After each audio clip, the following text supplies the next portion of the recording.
In the late 80s, the struggle began. White power began to increase its colonies. It became a power disease as pillars and places were seized. I'm not being racist, I'm just saying. As armed forces forcefully forced a reaction from the dark-skinned beings that brought about liberty to this great nation. Power was sweet in their eyes, as they that are called men lost feelings, forcing fellow beings to become as slaves. They became strangers in their own land, closed into a system like animals. They could hardly think for themselves. The only things that they could do were the ones that they were told to. Till leaders rose up to break the bones to lead the present and future generations to freedom. The struggle was real. As blood dripped on floors, guns banged and whips whipped, they could hardly see the road, but they managed to pull through, breaking chains and systems that would have still entangled us to date. Thousands of people shouted kwacha at the break of the new era. Finally, a new day had come. Finally, they saw a new day. While we were heavy at the bottom as in feet, blisters from the gold and copper were forced to dig back when my pigment was seen as taboo. Looking back on how, oh God, who knew the end of domestic relation? Who call upon zeal and elevation? Show me your print, I'll show you my scars. As to my question, the culture mark. The lack of inspiration though. 53 years of development and we seem too comfortable. Rather ignore it, let go of anger through words. Rather spend an eternity rephrasing Shakespeare's thoughts. When you're good, I've been told. There's nothing wrong with the beat of greed the Mugabe hold. Taking the belief to stand, how to stand with no land. We give away as a coupon by which draining day. Tell me who won?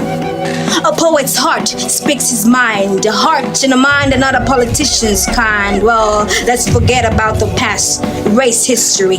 Forget the mass, make history. The pain, sorrow, push it aside. Weakness and marrow poisons blood. As we uplift many, forget the few. We run on energy, not on fuel. Lead or rude, same old thing. Prefer a Duchess queen or Dutch king. My boo, yes, sing. Halala, ululating. Tiende pamozi on our eagle's wings. My nation, how far we've come to build and grow. My praise you still get knocks on your door.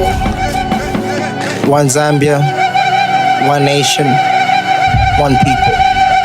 This is the creed I was raised by in a broken home that preached unity.